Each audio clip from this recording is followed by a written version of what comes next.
Gadis itu melompat ke bawah. Ikuti tali untuk turun ke gua yang sangat dalam. Pacar di belakang lebih nekat. Dia tidak membutuhkan alat pelindung, lompat saja ke bawah. Ternyata dia menyiapkan parasut. Ini adalah gua alam terdalam dan paling berbahaya di dunia. Disebut gua induk oleh para petualang. Lihat dari atas. Seluruh gua terlihat seperti lubang raksasa.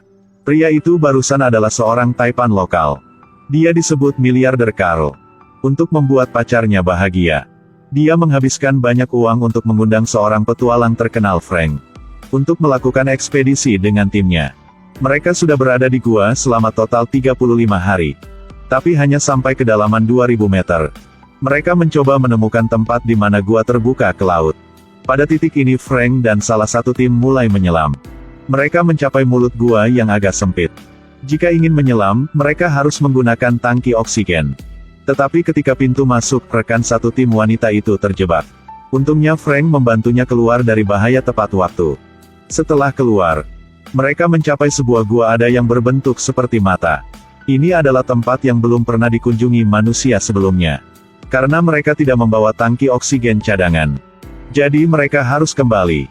Tapi saat itu, tabung pernapasan kawan itu rusak. Jadi air laut membanjiri baju pelindung.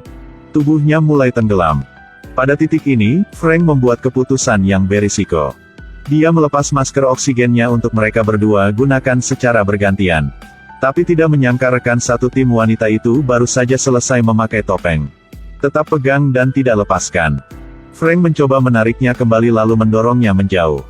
Rekan wanita dengan cepat meninggal karena sesak napas. Tapi pemandangan ini semua dilihat oleh anak di atas. Josh menyalahkan ayahnya karena menyebabkan rekan satu timnya kehilangan nyawa mereka. Tapi paman ini berkata, Frank memutuskan untuk berbagi masker oksigen dengan rekan satu timnya. Itu adalah tindakan yang sangat berani. Tapi Josh masih tidak mengerti. Pada saat ini, di tanah, awan gelap mulai datang. Badai besar akan datang. Stasiun pemberitahuan di darat kehilangan koneksi karena badai besar. Tidak ada balasan dari atas. Frank memanggil seseorang di sana untuk memeriksa situasinya. Karena tidak menerima cara punya ayahnya, Josh minta ke atas dulu. Mereka pergi ke stasiun transit. Akhirnya melakukan kontak dengan atas. Ketahuilah bahwa ada badai besar di atas sana. Pada titik ini, air mulai mengalir ke bawah gua. Rekan setim ingin Josh dengan cepat pergi. Tapi dia tidak bisa kehilangan ayahnya. Jadi memutuskan untuk kembali dan memberitahu mereka. Pada saat ini, sejumlah besar air telah mengalir ke tempat Frank. Mereka buru-buru naik. Di mulut gua mereka bertemu Josh kembali. Josh memperbaiki tali di atas batu. Victoria di bawah mulai mendaki. Tapi ketika sampai di mulut gua, tiba-tiba batu itu pecah. Mereka berdua jatuh ke air. Untungnya, itu tidak mengancam jiwa. Kemudian yang lain jatuh. Tidak beruntung dan tubuh kena batu. Saat ini, pintu masuk gua terhalang oleh batu besar. Frank meminta semua orang untuk memakai semua peralatan mereka. Lalu mereka akan menyelam ke bawah untuk menemukan jalan ke laut. Dua pria membuka pakaian seorang gadis. Mereka ingin Victoria memakainya. Sebaliknya ketika air mengalir ke bawah, tubuh kehilangan panas dan sangat berbahaya. Tapi dia bilang dia lebih baik mati daripada memakai pakaian orang mati. Pada titik ini, Josh menemukan orang yang baru saja jatuh di atas batu. Dia masih hidup, tapi tulangnya patah. Karena agar rekan tim ini tidak perlu menderita lagi, Frank mendorongnya ke dalam air sehingga dia mati. Itu sebabnya ayah dan anak itu bertengkar. Kemudian mereka mulai menyelam ke dalam air. Setelah melewati mata, mereka melayang ke permukaan dan mencapai gua lain. Tubuh Victoria mulai mendingin pada saat ini. Mereka dipaksa melepas semua pakaiannya. Bantu dia melakukan pemanasan secara bergantian. Di sisi lain, penyakit paru-paru George sudah mulai kambuh. Dadanya memiliki tanda merah besar. Setelah beristirahat sejenak, pisau Frank yang tertancap di air secara bertahap membanjiri. Ini berarti air naik dengan cepat. Mereka harus terus bergerak. Tidak terlalu jauh, penyakit paru-paru George semakin parah. Mulut dia batu keluar darah jadi dia tahu dia tidak akan hidup lebih lama lagi. Frank menyadari dia tidak bisa mengikuti. Harus kembali untuk mencari. Tapi hanya respirator yang terdeteksi. Dan sebuah tulisan di dinding. George ada di sini. Frank berteriak keras. Tapi tidak ada balasan. Dia sebenarnya bersembunyi di sudut. Karena dia tidak ingin membebani semua orang. Dia memilih untuk diam-diam menunggu untuk mati. 4 orang terus bergerak ke lubang air yang dalam. Satu-satunya jalan keluar adalah gua di seberang tembok. Josh mengumpulkan keberanian untuk memanjat untuk mengaitkan tali. Dia mencoba untuk tetap tenang. Bergerak selangkah demi selangkah. Akhirnya dia menghela nafas. Lalu lompat untuk memegang batu. Kemudian gunakan yang terbaik. Sukses naik ke puncak. Kemudian giliran Victoria yang lulus.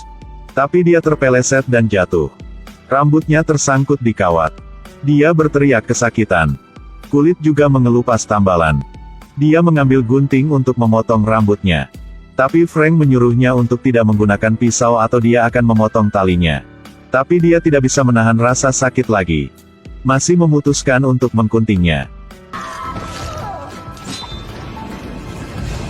Pacarnya mati. Carl menjadi depresi dan menyalahkan Frank. Lebih mengkhawatirkan adalah barang bawaan yang jatuh ke pusaran air dengan Victoria sebelumnya. Sekarang hanya ada satu pakaian selam yang tersisa. Sesampainya di depan danau, Carl memanfaatkan ketika mereka tidak memperhatikan. Ambil satu-satunya pakaian selam dan pergi. Ayah dan anak sekarang terjebak dalam gua sedalam 2000 meter. Tiba-tiba Josh melihat banyak kotoran kelelawar di sebelahnya. Dan kelelawar tidak akan tahu cara menyelam. Jadi mungkin gua kelelawar ini akan terbuka keluar. Keduanya segera naik. Dalam situasi ini, cinta antara ayah dan anak jauh lebih hangat wam. Kemudian mereka mencapai pintu masuk gua dan akhirnya melihat cahaya. Di atas adalah daratan. Tapi tidak ada peralatan pendakian. Jadi ingin naik itu tidak mungkin. Keajaibannya adalah ada tank Jepang di sini. Ayah dan anak mengeluarkan minyak di dalamnya untuk menyalakan api. Kemudian di atas tangki terukir kata-kata mereka sudah benar di sini. Lalu terus bergerak. Mereka datang ke sungai bawah tanah. Di sini mereka tidak sengaja bertemu Carl yang sedang dalam masalah. Josh cukup baik untuk memberinya beberapa kue. Carl mengatakan bahwa saya sedang panik sekarang. Itu sebabnya saya melakukannya. Tapi sampai Frank tidak menyadarinya. Sekali lagi bermain buruk dengan ayah dan anak. Keduanya berjuang untuk sementara waktu. Frank kemudian dijatuhkan ke tanah olehnya. Josh menghancurkan obor padanya. Lalu pukul dia sampai mati di air. Beri dia satu pukulan pada satu waktu. Mengetahui dia tidak bisa mengalahkan Josh, dia berpura-pura mati dan tidak melawan lagi. Kemudian dia melompat ke dalam air dan melarikan diri. Frank tertancap batu tajam di tulang punggungnya. Sepertinya dia juga tidak akan berhasil lolos dari sini. Frank berkata kepada putranya, "Percayalah pada gua. Ikuti sungai, kamu akan keluar." Frank memohon pada Josh untuk menenggelamkan dirinya ke dalam air.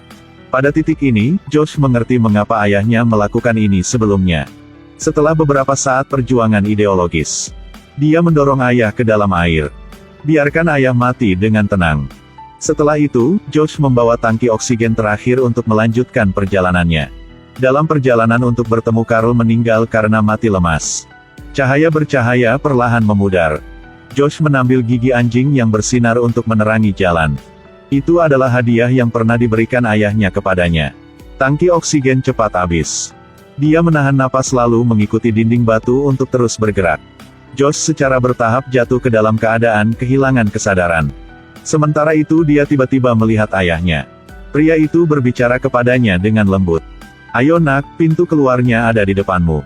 Josh tiba-tiba terbangun dan melihat kilatan cahaya. Dia mencoba yang terbaik untuk berenang melewatinya. Akhirnya keluar dari air.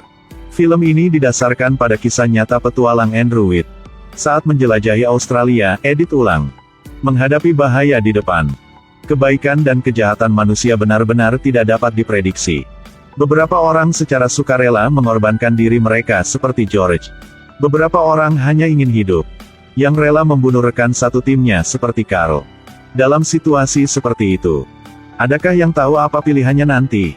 Hanya bisa mengatakan saja pada semua orang bahwa sebaiknya jangan pergi ke tempat berbahaya seperti ini.